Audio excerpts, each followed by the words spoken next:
wanted to show you how you can adjust your midtones in your painting.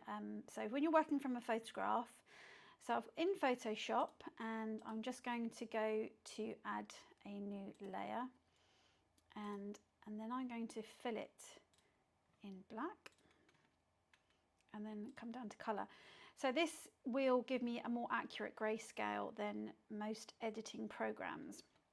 So you can see that this painting, this photograph has a lot of midtones. We have our darker areas and we have some lighter areas, but they are predominantly midtones. So what we can do is come up to the, you've got to go on the actual image itself. So come up here and go to adjust and go to levels.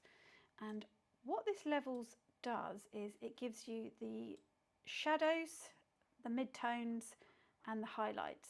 So I can move the shadows and I can make them darker. I can get the highlights and I can make them brighter, and I can also play around with the midtones. So at the moment we're about here. Now I can actually bring those a bit darker, and now I'm adding a little bit more drama to the photograph. There's a little bit more contrast, and the colours are just coming out a little bit more, just making it a bit more exciting in my opinion.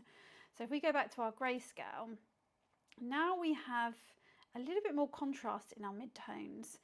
So this contrast has made these lighter areas appear much lighter, and then obviously we've got our darks that are darker. So that's just one of the things that you can do to edit. I use this program quite a lot for editing images before I start painting, and this is something that I go into quite deep in my sort of programs, but I just wanted to show you this really sort of quick tip that you can use. If you don't have Photoshop or you don't have a program, what you can do is just get your grayscale image and just sit down with some charcoal or some pencil and just play around with your midtones a little bit more and just try and get a bit of contrast in your paintings. So hopefully you found that useful.